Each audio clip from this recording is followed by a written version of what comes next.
Hi, this is Brad from Pro Wrestling Junkies, and welcome to another episode of Getting to Know a Junkie. Today's junkie hails from the great state of Pennsylvania, and his name is Joe Kuhn. Joe, how are you? Good, Brad. How are you doing?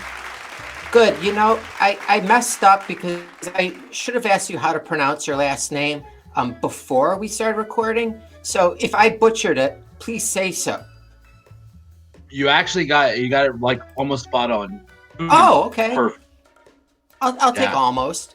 So, where in Pennsylvania do you live, and how far is that from like the closest major city? I'm live in Royersford, PA. It takes us probably about 25-30 minutes to get to Philadelphia. So we're definitely on the coast side of the state. Okay, so it's like a suburb. Yeah, suburb of Philly. Like I said, I can be 20-25 minutes down the road. I'll be in the city. Do you go into the city a lot? Not last year, not this past year for sure. But we do. We get down there often. Go to a lot of shows. 2300 Arena. 40 minutes. That's not close bad. By. Yeah. It's not bad at all. Pretty easy. I know you spoke to Gorm on Getting to Know show, and you had asked how long does it take you to get to Lancaster, like Amish country? I'm between, so about 30 minutes away and 30 minutes the other way. So. Okay, hold on. Oh, now this just opened up a whole bunch of questions. So do you go into Amish country often to get like pastries or like bakery goods?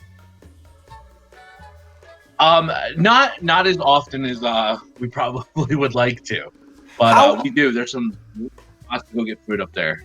How often do you see like a little carriage with like two people in it and like a mini horse going down the road? Is that common in Amish country? Absolutely. It's every time that we drive out there, there's always horse, buggy, family riding down the road. So we see that all the time out that way. You know what? It seems it's probably a much simpler, easier life. I mean, beyond like the having to build everything and tend to the fields and such. But like, it seems like sometimes I say to myself, God, I wish it was the time where before cell phones, things were so much easier. No one could get a hold of you like that.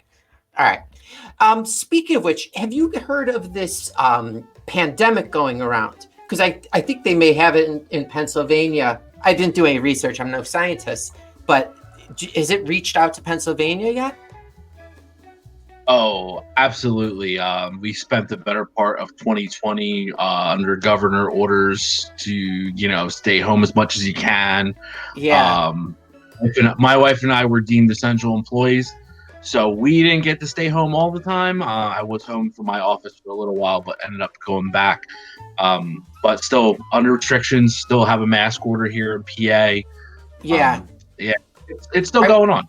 Are you going to restaurants or movies or anything? Well, no, we are not. We actually do stay home quite often. My wife, she's 7 months pregnant now, so we're with kind your of first. Actually, my wife and I are second here, and I do have a daughter from the relationship too. So my third, second here. Oh my gosh! So you got a lot going on. Jesus Christ! I'm sorry. Okay. So the baby. So how old is your other child? My oldest daughter had just turned 10 at the end of last year. Okay, so she's somewhat self-sufficient. Have you considered what it's going to be like? Because you've been out for 10. You're almost out. You almost made it out. Did you have any reservation about going back and starting from the beginning? Like the bottles and the cleaning the bottles and all that stuff. I do and I don't. I think the only thing that me is my own age is going, oh man, I gotta get the energy back up and I gotta get into it because I'm gonna have a little guy running around here again very soon. That is a little scary to me. But actually, overall, though, just super happy and excited.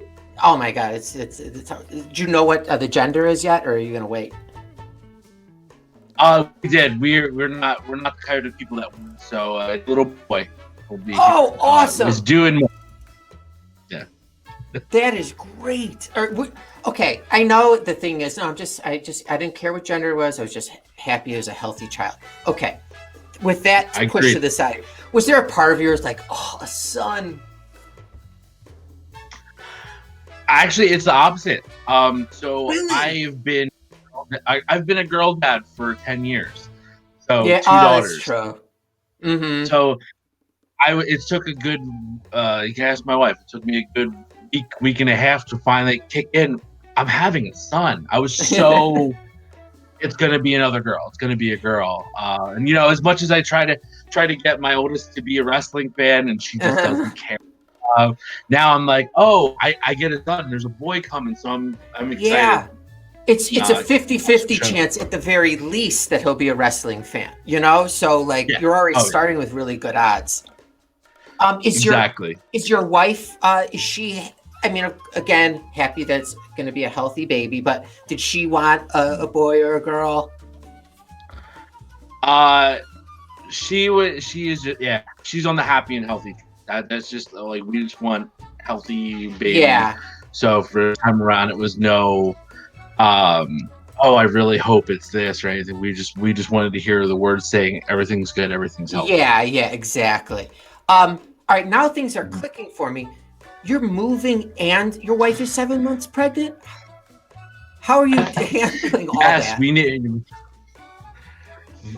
very, very carefully. A lot of juggling going on. So we're moving.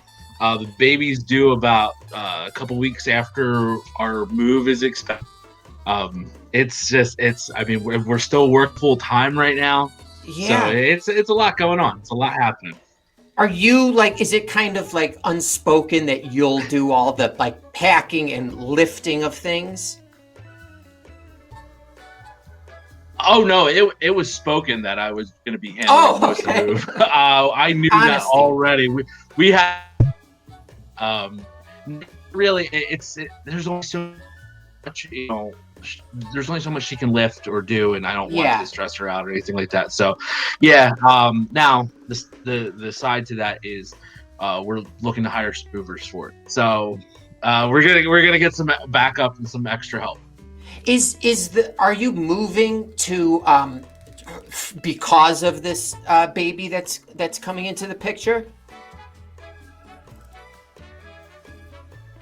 We are, yeah. We need more room. Our home now has 2 bedrooms. We need a third. So Yeah. that was the big catalyst for the move. Oh, Jesus Christ. That's a lot. I feel stressed now. May I ask you what you do during the day? Oh yeah, yeah. You're an essential worker. Yeah, I'm I in know property that. management. Correct. And Yeah. I'm in property management. So God, I apologize, God. no. I was going to say, why are you essential? We're essential because with property management, we have a community with 300 homes, over 600 plus residents there. And there's a lot of work, a lot of maintenance, everything that goes into it. So our property management was deemed essential in the state of Pennsylvania last year. So we stayed open. I did work remotely from home for a little while until they got a plan in place. I think that's when everything really hit kind of strong last March. Yeah. But yeah, we were essential because of that, because we have too many residents, too many people's homes to just shut down and not take care of. Yeah, a lot of people, like all those people are depending on the service that you excuse me, Jesus Christ. I'm sorry about that. All right. So your wife and you work, you have a baby coming, you have a 10-year-old. Let's go back in time to when it was little Joe. Take it back. Did you have any siblings growing up? I'm the oldest. Oh. So for me, it was a long time before I got a sibling. Oh, God. What's the difference? The age difference? I believe, is it 7 years? Oh, Yeah, I think okay. it's 7 years. Significant. Yeah. That's almost two. Yeah, Like 7 years between one, and I that's was just gonna almost say like 12 between the other. yeah. That's almost like two educational institutions distance. Like not gonna be in high school together. Not be. God damn it. So, this is all a calamity. I'm sorry. So who exposed you to wrestling then? Um, to be truthful with you, I kind of just stumbled into it. I remember being very little, and think if I recall, I saw something on TV, and then next thing you know, oh, we'll watch that, we'll watch that. And we ended up, as a family, my mom and my stepdad ended up putting stuff on, and I was one of those. I grew up with Saturday morning superstars on local channels, Saturday Yeah. morning. And it really progressed from there. I mean, as far back as I can remember, maybe like 3 or 4, I've been a huge fan. So was it exclusive WWE or like would you watch like the WCW Saturday Night Show? So at first it was. At first it was the mid '80s to late '80s WWF shows at the time. Mm-hmm. Before the name change, would watch Saturday mornings, and then it became more popular late '80s, and TBS would run all the great Southern wrestling that was on. And that was my Mm-hmm. exposure to that. But first it was that WWE style. And so your stepdad and your mom were fine with it. They encouraged it almost, or didn't like push you away from They it. were all about it. Did they ever take you to a they show? they knew it. So interestingly enough, no, but my father did. Now, as I showed interest, my father then would take me to seeing shows, like local house shows and stuff. The WWF at the time, they used to run the Spectrum when that was still standing in Philadelphia. So he would get tickets, and I was probably like from 1988, 89 through 94, 95. Been to a few pay-per-views, house shows, different stuff, and all in Philadelphia. Oh my God, that's God, you have a very nice immediate family system for a wrestling fan. Did anyone ever ask you? Because my parents got divorced when I was like 3, maybe. Did anyone ever ask you, like, of your friends, like, who would win in a fight, your stepdad or your dad? Did you ever get that? Oh yeah, that was so a pretty obnoxious. common one for younger kids. Yeah. And it's just like you're shocked. You're like, well, I don't know. What do I say? I have no idea. If I say my stepdad, is my dad gonna get hurt? Like. So, did you collect wrestling? Yeah, is figures? he gonna find out? Yeah. Oh yeah, I did. That first WWF run of the hard plastics, and then they had like spring-loaded action. I remember WCW figures, the Galoob figures that were like they were like bricks. They felt like so solid and hard. They're not movable at all. But I remember I had Nature Boy Ric Flair. He came with a big gold title that was strapped on him. Man, I had that figure forever. I loved it. So you don't have these anymore, do you? Unfortunately, probably most of my collection of great things have been lost to various moments of time. Yeah, totally. So I had so those house shows in the late 80s, early 90s were wild, and I tell stories about it now to friends, and they're like, "That didn't happen. That couldn't have happened." Like, you have no idea how different wrestling was then to the PG era, to the whatever you want to call this era now, where it's more family friendly. And I would have classic programs. In fact, I have this really, really great one, the $1 Million Man Ted DiBiase.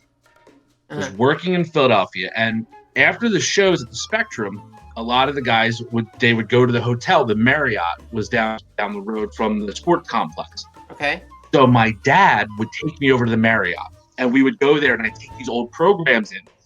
Now, I'm talking like old school AWA 1978, So you have, you know, Ted DiBiase working local territories, and I would take this program and being a 6, 7, 8-year-old kid in a hotel lobby at 11:30 at night. By the way, we'd go in, and I'd see somebody I recognize, and I'll never forget this. I saw Ted DiBiase walking in. A couple other members of Entourage, a couple females having drinks. And I walked up to him and I said, Mr. DiBiase, can you please sign this?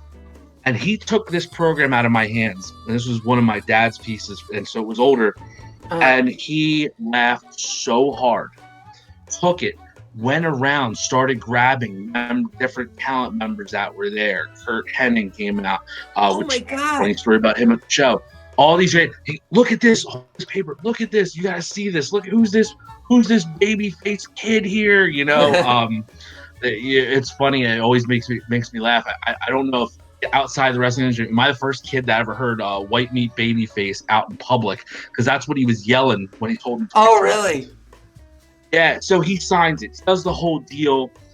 And this is before, you know, cameras and people carrying cameras around with them and stuff. So I didn't get a picture, but a female that was with him happened to go, oh, we have to get more than this. And he's dressed character. You know, kayfabe isn't dead at this point. So he's dressed in a suit and tie and shirt, and it's after the show. She undoes his tie, pulls it up over his head, puts it on me. So here's, you know, little 7-year-old me running around with $1 million man Ted with his tie on, this book, and now all the other wrestlers go, oh, let me see that program. Let me see if I'm in it. It was great. God. It was a great time. Do you remember it like it was yesterday? Oh, I do. So many memories of that show. Those shows that we went to, just various ones. I have a great story about Kurt Hennig. I'll never forget. So I don't know. It does have a bit of profanity at the end. I don't care. This is direct words from Kurt Hennig, so I'm gonna edit. Okay. I was bar mitzvahed when I'm 13. My father would get adult. Good, perfect. So my father would take me, and we got ringside seats. You know, now ringside's great, but the rows always kind of overlap. I'll hold my hands up to where they kind of one row goes past where the square is a little bit. So we're on the end of what ringside is. All right, so we're sitting there. There's a guy, large man, you know, I don't know, got 2 kids with him, and they're, dead center ringside. And this guy is so loud. He is heckling every single wrestler who comes out. He's booing. He's leaning over the guardrail, booing and yelling. Well, it must have gotten to the back. And somebody went back there and said, we got to do something about this guy. So Kurt Hennig, Hart, I'll show. Kurt Hennig comes out. Actually, that's the only aspect I should be clear. The only aspect, I'm pretty sure it was Bret Hart, but I'm not 100%. Because this moment overshadowed it. He comes out. This guy's he's booing. Kurt Hennig rolls out of the ring, takes a powder in the middle of the match, whatever the sequence they're doing. And this guy stands up and starts strutting around, like mimicking Mr. Perfect. Okay. He walks down and looks this guy dead in the face and goes, why don't you sit down, you fat tub of shit? And this whole arena explodes. Oh, jeez. Because they were all thinking the same thing. Laughed. Oh, yeah, because this is an hour into the show at this point. It's been going on long enough. And this guy was so embarrassed, and Kurt Hennig stared him down until he sat back down in his seat, did not make a sound the rest of the night. Oh, it was amazing. That's hilarious. Absolutely amazing. Jeez. One of my favorite moments. Oh, I imagine. So your parents were very, your stepdad, your dad, your mom were very supportive of this, and your dad would, keep you up at the Marriott late at night. Would they allow you to watch Saturday Night's Main Event at your age? Oh yeah. I was allowed. When it came to wrestling, I was allowed to stay up for certain events. Oh, that's awesome. So the occasional Saturday Night's Main Event that would pop up. The pay-per-views, pay-per-view shows were, it was still at the time the big four in WWF, the Rumble, Mania, SummerSlam, Survivor Series. So it wasn't like a monthly, but I was allowed to. We'd actually have big family get-togethers to come over, like for WrestleMania. Plenty of times we've spent at my aunt and uncle's house, like all my cousins, we all get together. Now, of course, me, I'm a big fan, so I'd be really into it, but everybody else would be watching it into it. So that's what we used to do. Oh my God, that sounds awesome. So like, have you seen, like, have you been getting like WrestleMania every year? I mean, prior to like WWE Network and stuff, like, were you getting WrestleMania every year, like on pay-per-view? I'll tell you the truth. There was probably there was a lull in there where I kind of dipped out. Not gonna lie, like bits and pieces I'd watch like through the Ruthless Aggression era, and after. I'll tell you what really drew me back in. It's ironically enough, CM Punk drew me back in 2010, 2011. He's putting great matches, and then his big promo really like it caught my attention as a 16-year-old, and I'm like, oh, this is interesting again. I was the kid who used to sneak down to the ECW arena in '98 trying to get in, for a show down there. So we grew up. I grew up through the Attitude. I was a teenager through the Attitude Era. ECW was down the road from us. That's what we used to do. So it kind of, when it hit started leaning more PG, I really kind of I watch it occasionally here and there, but pretty steady since like 2011. I've been back in, and of course. I follow a lot of other things now too. I'm a big Ring of Honor, New Japan fan. Impact really got me lately with the whole AEW crossover. I was at the first Philly show for AEW last October of 2019. So it was their third television ever. What's that? I said before everything went to shit, like this year. Exactly. Every day is a Tuesday. Exactly. Or it feels like it. Yeah. Sorry. Oh, speaking of CM Punk, I have me and CM Punk picture. Awesome. I just had that there. That's the first time I've ever referenced it, so that's good. Okay, your wife. When did you guys get together? Not physically, you know what I mean. Yeah. No, we met back in end of 2016. Okay. And was she a wrestling fan? She was not, and she still is not, unfortunately. However, in her defense, I will say this. She has learned to tolerate my likes in a very, very commendable fashion. Okay. She doesn't make you feel bad for watching wrestling, being, a 30-something, 40-something year old. Okay, cool. No. And in fact, she was super, super excited with finally having a little boy coming in. She's so excited for me to get to go, oh, let's watch this. Yeah, totally. Together. So yeah. I was telling my oldest son the other day that I was like, I remember when you were like, an infant, and I'd be feeding you bottles. Like, I would just tell you WrestleMania 1, and I just do the card. I just talked to him about that stuff. Right. In my house, it's looked down upon. Wrestling, so I'm constantly made to feel like I'm a lower life form, I guess. So I do it a lot. Like, I have to watch wrestling in private. Oh, quick question: were you a fan of wrestling while you were in high school?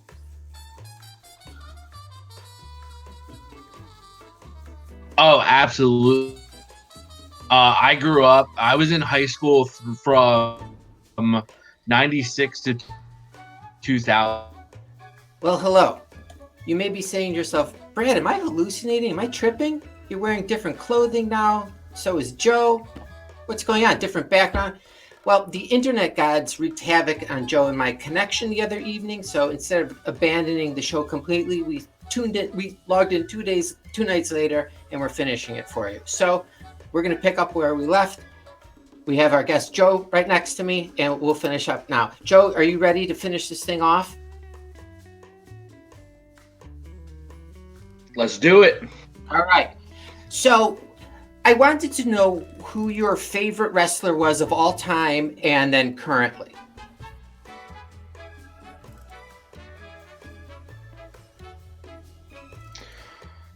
Favorite of all time has to be Rick, number one on my list. Of course, growing up, always like guys like, whoever the biggest stars are. But when you get older, you realize the dirtiest player in the game, he's the one that was above all. Fair enough. Do you have a favorite currently?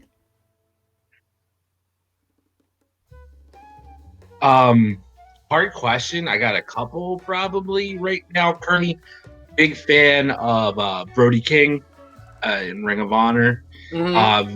Huge fan of Jeff Cobb. He's in New Japan now. Okay. If you're looking like big WWE since New Japan, so he's still, especially he's getting a little bit of a push right now. And then definitely Hangman Page. Hangman won me over a couple years ago, and he's just been better since. So, favorites right now. There's nothing wrong with any of those. Okay, the best show you've ever been to that you enjoyed the most. Didn't have to be like a WrestleMania or anything. Oh. Yeah, it's such a hard question. I'll tell you for one personal story, Sure. AEW show in Philadelphia last October, or not last October, previous October 19. Sure. And just briefly why. A few weeks prior to that, we lost our daughter. Okay. And so it was a very, very, very difficult time for myself, my wife. Sure. I had tickets for the show. My brother got me tickets for the show when they went on sale, but I kind of wasn't in the mood to go. Okay. But he drugged me out time I was out of the house, since we got home from the hospital and things like that. So I went to the show, and it was awesome. It was a great show, great time, high energy, and the guys just stuck around at the end. I got to wait it out, and I got a picture with Cody and things like that, and they were just so happy to be there. So that was probably like the best show I've been to.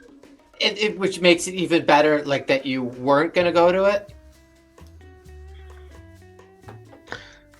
Yeah. Makes it a little sweeter. Okay, so but you seem to that you may have had more than one. What would be the second place one as your top show? Man. I blur together a lot of these like old house shows with guys like Bret Hart on the card, Ted DiBiase. I've been to shows with like Randy Savage, like these classic talents. So it's hard, but they're mix and match of where I've been. Honestly, talent-wise, we went to Final Battle Fallout, Ring of Honor 2019, cool. December of 2019 as well.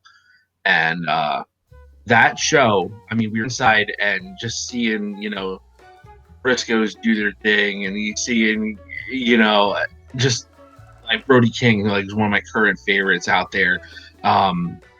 These guys just put on a great show. I'm a big Ring of Honor fan. I don't know. I know everybody's really AEW or WWE at this point, but Ring of Honor, Jonathan Gresham, probably add him to my current favorites. The Foundation, amazing. And they Gresham have a great is just roster. like just the coolest dude. So that was probably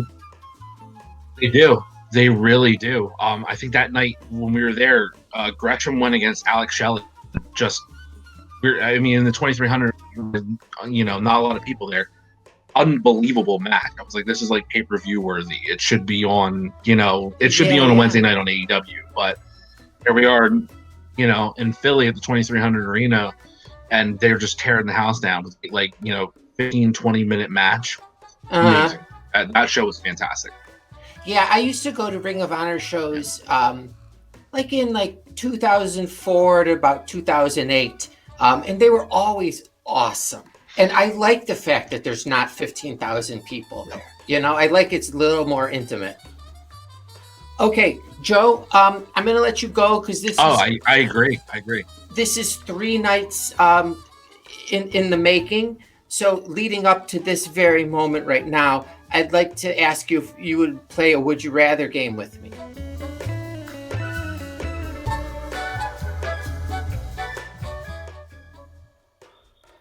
Absolutely. Let's do it. Okay. The first one is, would you rather have body lice for a month or a rash on your face for a month? Oh, man. I got the beard anyway. I'm probably go rash on the face because the body thing, I'm just going to be itching. I can't do that. Yeah. Okay. So you got half of it covered already. Great answer. Okay. Yeah. Tactical. It's tactical. Totally. All right. Number 2. Would you rather have a cigarette smoking problem or a smoking crack problem? Oh, man. That's a. We quit smoking back last year, back in July. So, and come on, crack, absolutely not. I'd rather have regular cigarette problem than crack problem. Well, quitting smoking cigarettes is a very, very difficult endeavor. Did you do anything like hold on. Wait a second. Smoking crack seemed like a big thing too. Not just cigarettes. Yeah, but I think smoking. Someone once told me that it's smoking crack is awful, but it's a lot of fun. So do you to quit smoking cigarettes? And I just want to go on record here and be clear to her. We're talking about cigarettes, not crack, in relation to Joe. Did you use like a patch, a lozenge, a vape to quit? So this is like the second time I've quit. Okay. Like long distance quitting. First time I went cold turkey. This time, actually, surprisingly enough, I used a Juul. No plugs.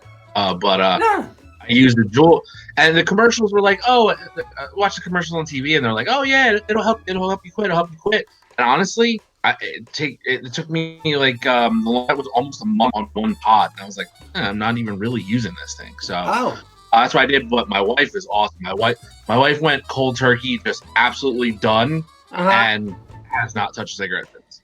That's amazing because it's really. I mean, you said you tried twice. I mean, I must have tried a dozen times in my life to quit. But fine. You're going with cigarettes, right? Not crack.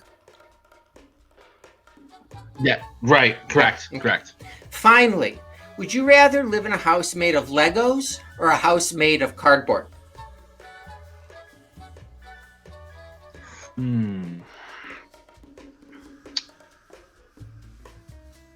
Trick question, because is the floor made of jagged edges of Legos, or do we have the planks of Legos? No, you got the bumps all over the floor. If it's the bumps, I'm taking. And I didn't say I'm gonna go with cardboard. And I didn't say it was just like thin, flimsy cardboard. That you probably could use top quality cardboard. And even for a floor, it might get wet, but I think that's the best choice too. There'd be too many accidents in a house made of Legos. Joe, thank you so much. We've carried this on for over 3 evenings, and I'm glad we finally got it done. You have an open invitation to appear on this show anytime you have something to say to the world. So you know where to DM me. And anything you want to plug or anything like that? First, thank you. Appreciate the opportunity. Great time, great questions. I love watching the show, especially on the YouTube channel. Hey, I have much to plug other than hey, DDJ, hit me up, get me on Junkyard too. Bring me in as a guest on the podcast. I'll do it up. I want to come back and talk to you again, Brad. I want to get on Junkyard, get down with everybody. So I'll try and make that happen, man. For you. Enjoy wrestling. All right, you too. Hey, Joe, take care. Perfect. Later. Thank you, and take care. I'll see you.